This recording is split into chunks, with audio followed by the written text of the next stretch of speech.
الحمد لله الذي خلق الأرض والسماء سبحان اللہ والصلاة والسلام على سيد الأنبياء الذي كان نبيا وآدم بين الدين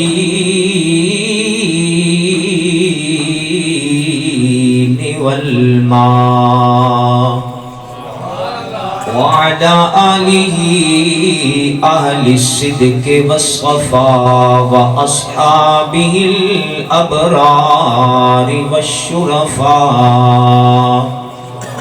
أما بعد فأعوذ بالله السميع العليم من الشيطان اللعين الرجيم بسم الله الرحمن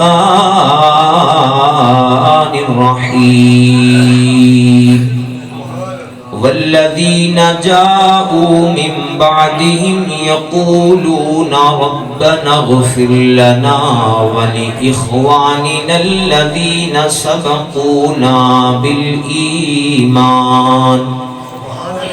وقت زیادہ نہیں ہے اس لیے عقیدت المحبت سے آپ ڈائریکٹ اردو سلام پڑھیں انشاءاللہ پھر سلسلہ گفتگو کی طرف بڑھتے ہیں. الصلاۃ والسلام علیک یا سیدی یا رسول اللہ وعلی آلک واصحابک یا سیدی یا حبیب اللہ. حضور علیہ السلام کی محبت کے ساتھ ساتھ صحابہ اور اہل بیت کی محبت بھی بحمداللہ ہمارے دلوں کا چین اور قرار ہے. اس لیے میں اہل سنت کے عقیدے کی ترجمانی کے طور پہ ایک کلام کے چند اشعار پڑھتا ہوں.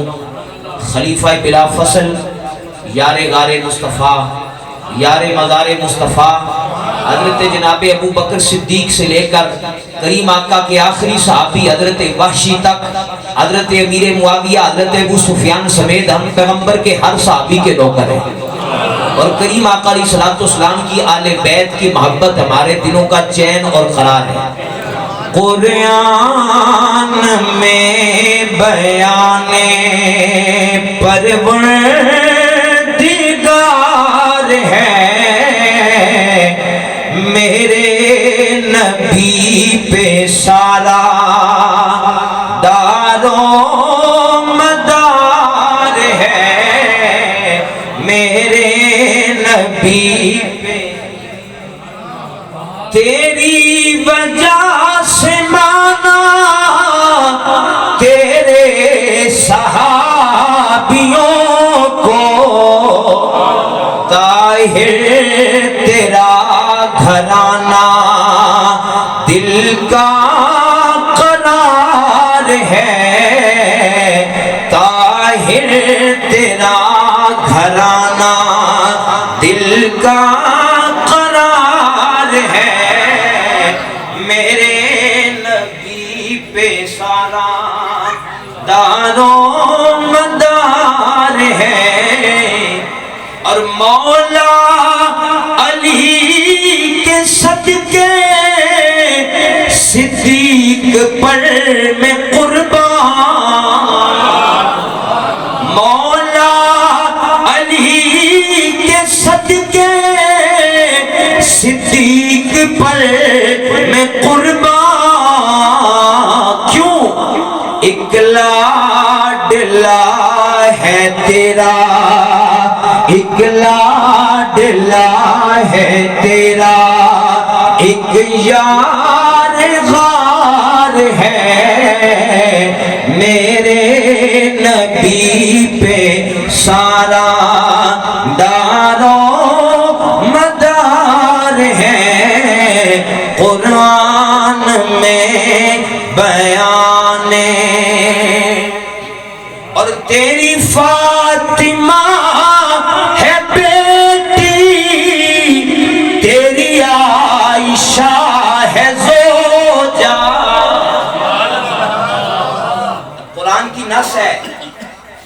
آل بیت میں حضور کی بیٹیاں بھی داخل ہیں کریم آقا علیہ السلام کے بیٹے بھی داخل ہیں، حضور کی ازواج بھی داخل ہیں، قرآن کی نص ہے، یہ قرآن کی نص سے ثابت ہے۔ اس لیے ہم کہتے ہیں تیری فاطمہ ہے بیٹی، تیری عائشہ ہے زوجہ، ایک تیرے تن کا ٹکڑا ایک رازدار ہے، میرے نبی پہ سارا۔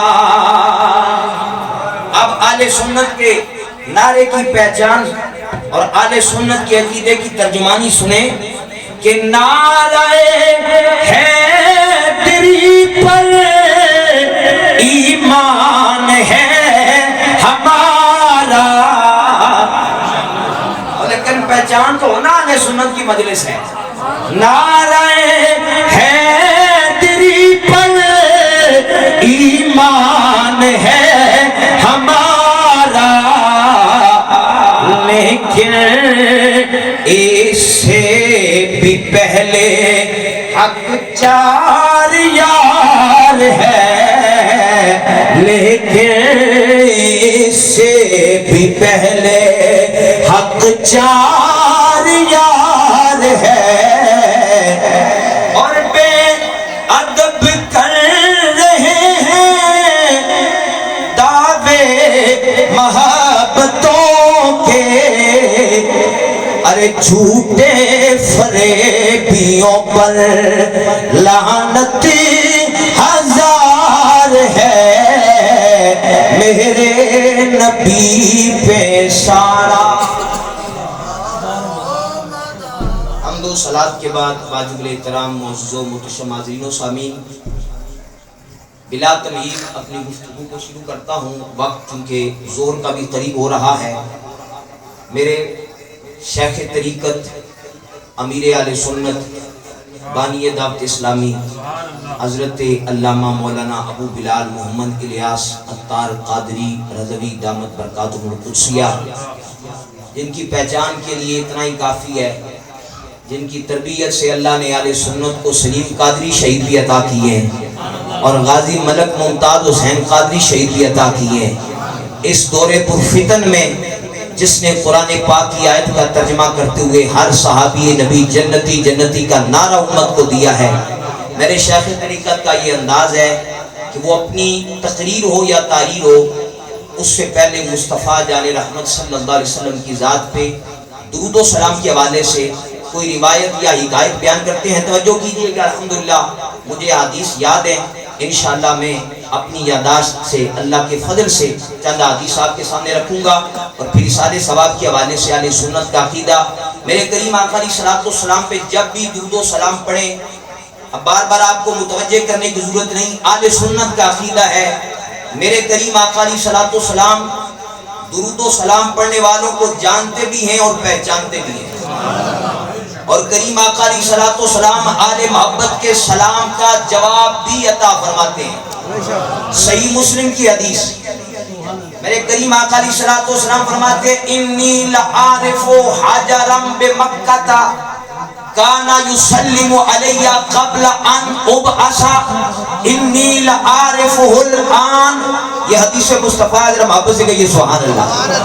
حضور فرماتے ہیں میں مکہ کے ایک پتھر کو پہچانتا ہوں جو میری بعثت سے پہلے میری ذات پہ سلام پڑھتا تھا۔ فرمایا انی لعارفہ الان، یہ کو ابھی تھوڑی کم کر دیں، فرمایا میں مصطفیٰ اب بھی اس پتھر کو پہچانتا ہوں۔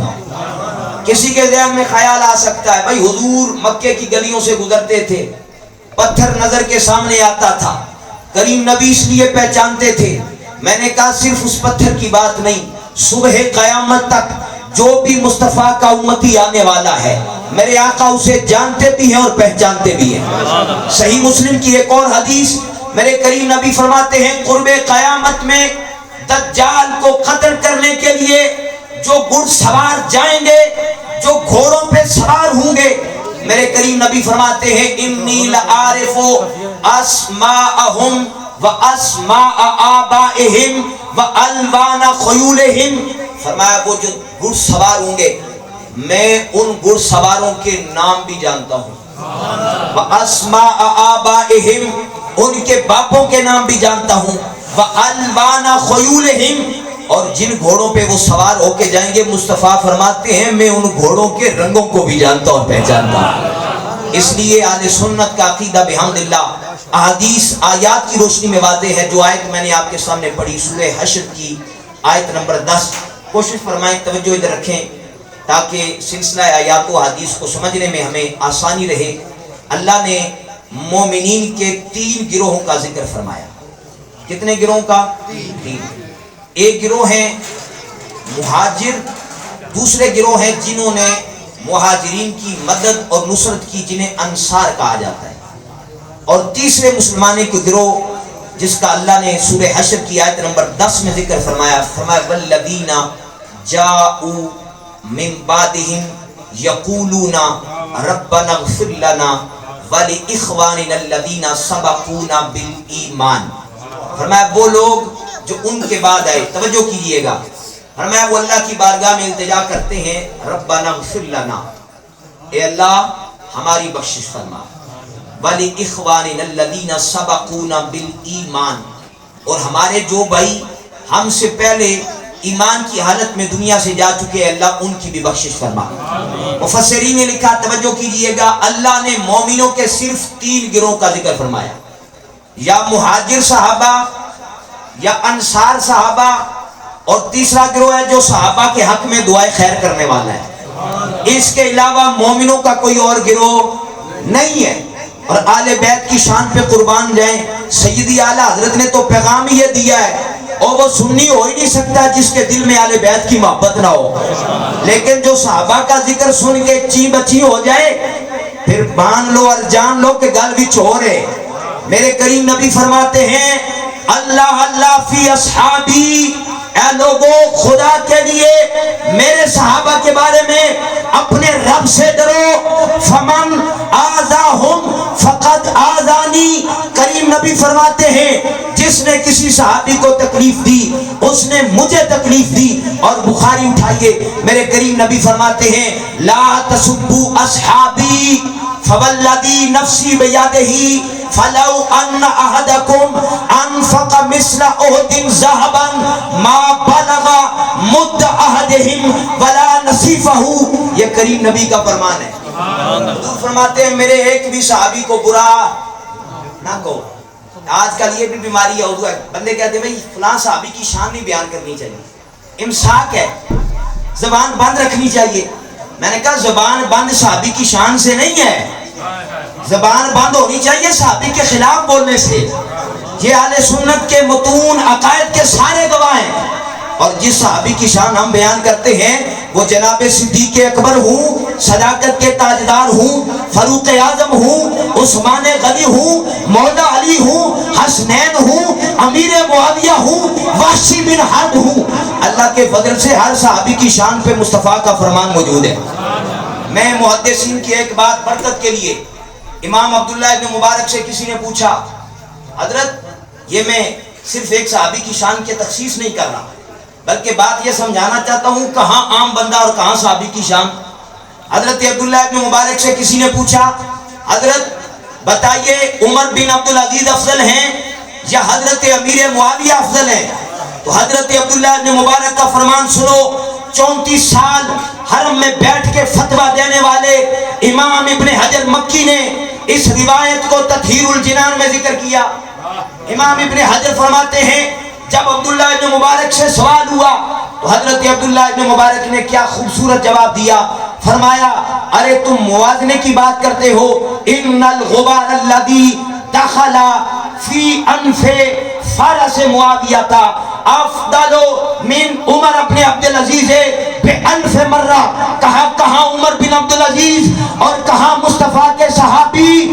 ارے جو امیر معاویہ کے گھوڑے کی ناک ہے اس ناک سے لگنے والی جو خاک اور مٹی ہے وہ ذرہ بھی عمر بن عبدالعزیز سے 1000 درجے افضل والا ہے۔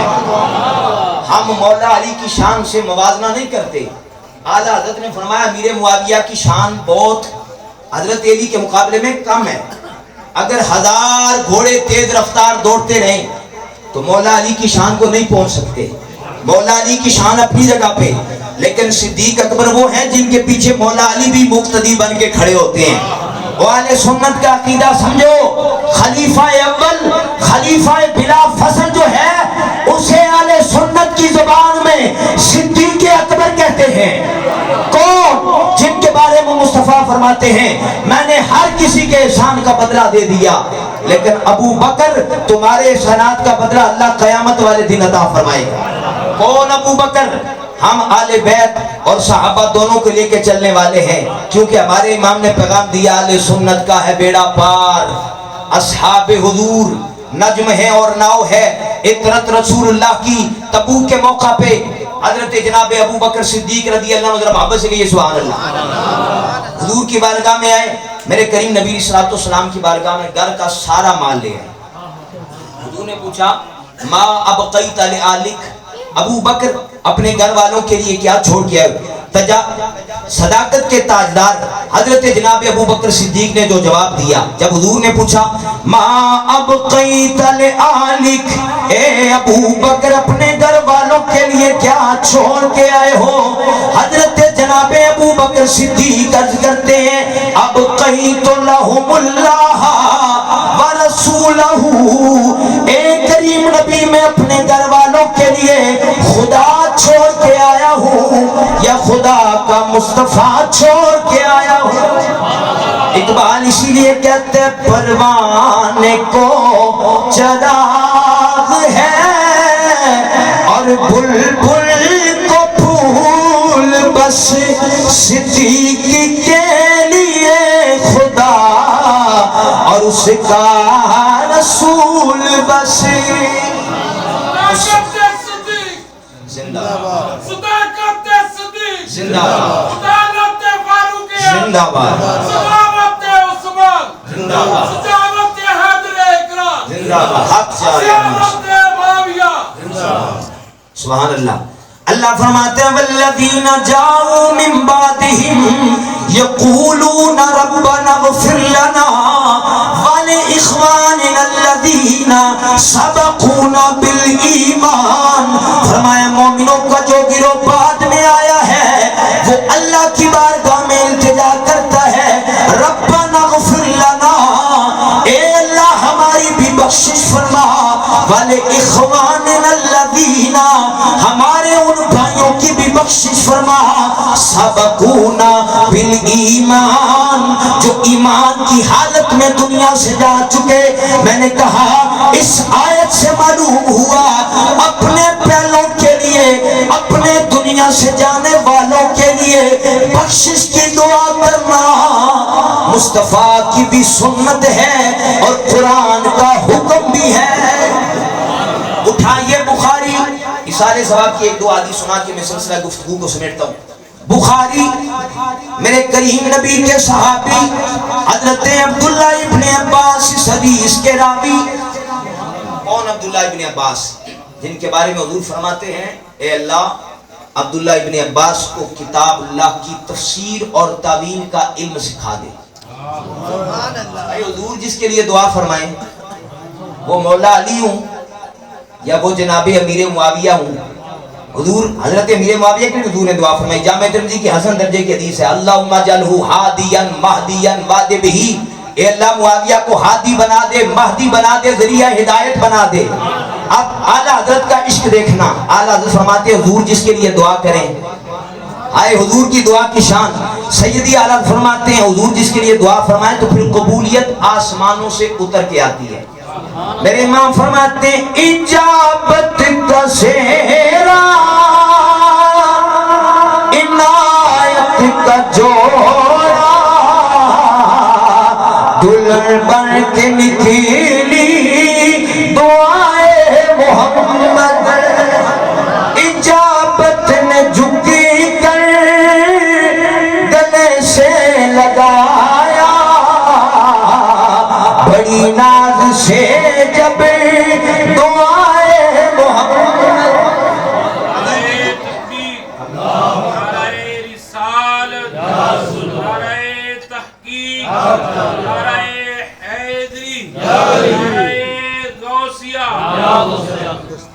حضور کی دعا کے والے سے بھی بخاری کی ایک حدیث اختصار کے ساتھ، تاکہ حضور کی دعا کی شان بھی ہمیں معلوم ہو جائے۔ حضرت جناب انس فرماتے ہیں جمعہ کا دن ہے، کریم نبی خطبہ کے لیے منبر پہ تشریف فرما ہے۔ امام بخاری نے بھی اس حدیث کو ذکر کیا، امام مسلم نے بھی اس حدیث کو ذکر کیا۔ امام بخاری فرماتے ہیں فقام اعرابی، کریم نبی جمعہ کے خطبہ کے لیے منبر پہ تشریف فرما ہے۔ ایک عربی کھڑا ہوا، ایک دیہاتی کھڑا ہوا، عرض کرنے لگا ہلاک المالو وجاء العیالو، اے کریم نبی مال ہلاک ہو گئے، بچے بھوکے مر رہے ہیں، فادع اللہ لنا، اے کریم نبی اللہ کی بارگاہ میں ہمارے لیے بارش کی دعا فرمائیے۔ حضرت جناب انس کہتے ہیں فَلَمْ نَرَا فِي السَّمَاءِ قَطْعَةً، آسمان پہ بادل کا کوئی چھوٹا سا ٹکڑا بھی نہیں تھا۔ ہماری پٹواری جانے ہیں نمبل کٹوریا، بالکل صاف شفاف موسم۔ حضرت انس کہتے ہیں آسمان پہ بادل کا کوئی ٹکڑا نہیں تھا۔ فَلَمْ نَرَا فِي السَّمَاءِ قَطْعَةً، آسمان پہ بادل کا ٹکڑا نہیں تھا۔ اللہ کے محبوب نبی نے دعا کے لیے ہاتھ اٹھائے۔ حضرت جناب انس کہتے ہیں آسمانوں سے بادل اس طرح امن کے آئے جیسے پہاڑ امن کے آتے ہیں، پہاڑوں کی مثل وہ بادل آئے۔ کریم نبی ابھی منبر سے نہیں اترے تھے، ہم نے دیکھا کہ مصطفیٰ کی مبارک داڑھی سے بارش کے قطرات ٹپک رہے ہیں۔ حضور کی دعا کا اثر، جناب انس کہتے ہیں بارش ہوتی رہی غداتن ثم غداتن، ایک دن آیا پھر دوسرا دن آیا، حتی جمعۃ الاخری، دوسرا جمعہ بھی آ گیا۔ بارش ویسے تو رک جاتی، لیکن یہ بارش دعائے مصطفیٰ سے برس رہی ہے، اس لیے اب رکے گی بھی مصطفیٰ کی دعا سے۔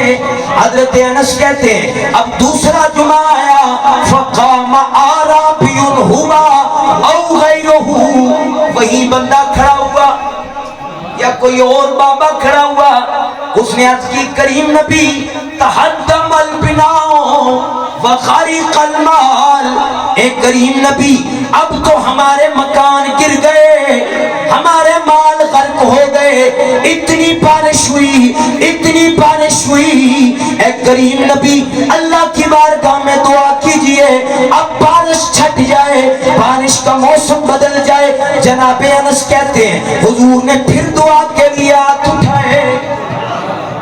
پتہ چلیا نیک بندیاں کو دعا کرانا صحابہ کی سنت ہے۔ بندیاں نے دعا کیوں کرانے ہو؟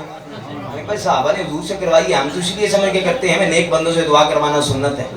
حضرت جناب انس کہتے ہیں دوسرا جمعہ بھی آ گیا، اب کریم نبی نے دعا کے لیے ہاتھ اٹھائے، اللہم حوالینا ولا علینا، اے اللہ ہمارے ارد گرد کے شہروں پہ برسا، ہمارے اوپر نہ برسا۔ حضرت جناب انس فرماتے حضور نے انگلی کا اشارہ کیا، جدھر جدھر مصطفیٰ کی انگلی پھرتی تھی بارش دور ہو جاتی تھی، بارش چھٹ جاتی، بادل دور ہو جاتے۔ سیدی اعلیٰ حضرت اسی لیے فرماتے اجابت کا سیرا عنایت کا جوڑا، دلہن بن کے نکلی دعائے محمد۔ حضرت عباس، حضرت عبداللہ ابن عباس رضی اللہ عنہ فرماتے ہیں، اب اشارے ثواب کا عقیدہ سمجھ لیں۔ فرمایا حضور علیہ السلام، یہ صحیح بخاری کی روایت ہے 216 218 نمبر، فرماتے ہیں کہ حضور علیہ السلام دو قبروں کے پاس سے گزرے۔ حضور علیہ السلام نے فرمایا انہما لا یعذبان، اے صحابہ ان دو قبر والوں کو عذاب دیا جا رہا ہے۔ عذاب کہاں پہ ہو رہا ہے؟ قبر کے اندر۔ حضور زمین کے اوپر سے گزر رہے ہیں۔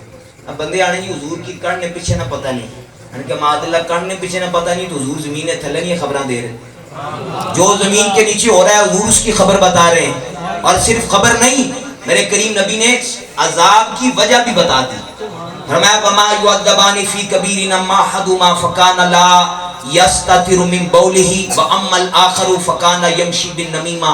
فرمایا ایک بندہ پیشاب کے چھینٹوں سے نہیں بچتا تھا، اس کو عذاب اس وجہ سے ہو رہا ہے، اور دوسرا جو ہے یہ چغل خوری کیا کرتا تھا.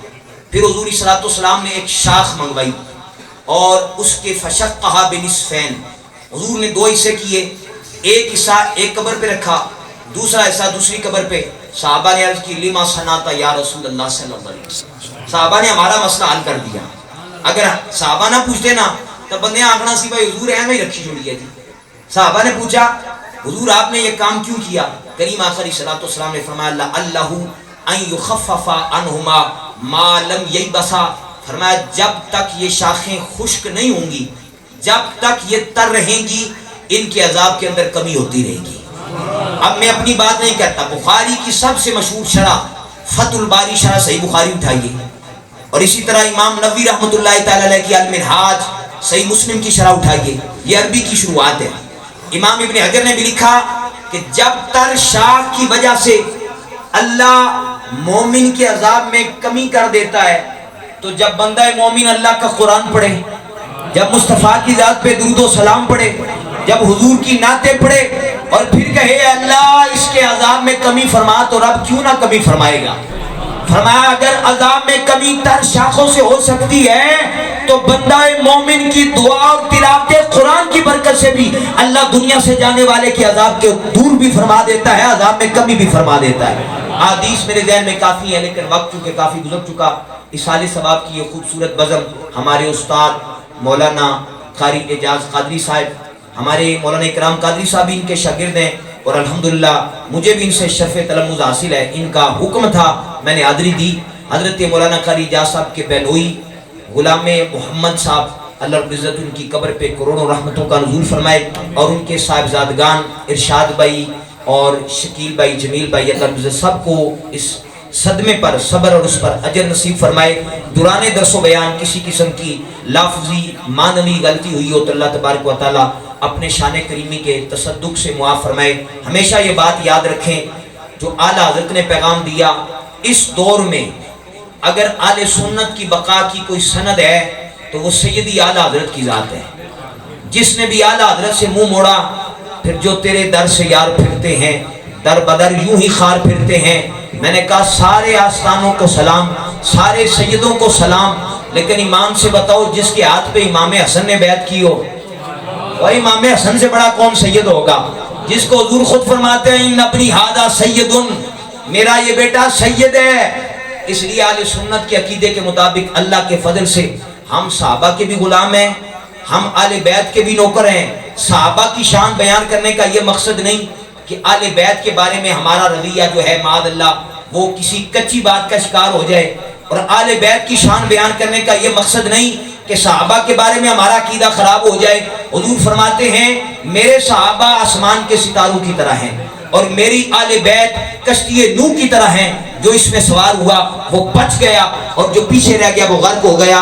میں صرف اعلیٰ حضرت کا یہ شعر پڑھ کے اپنی گفتگو کو ختم کرتا ہوں. سیدی اعلیٰ حضرت فرماتے ہیں اگر نجات چاہتے ہو تو اپنے دامن، اپنے ہاتھ میں اہل بیت کا دامن بھی تھام لو، پیغمبر کے صحابہ کی محبت کو بھی سمیٹ لو، انشاءاللہ دنیا اور آخرت میں تمہارا بیڑا پار ہو جائے گا.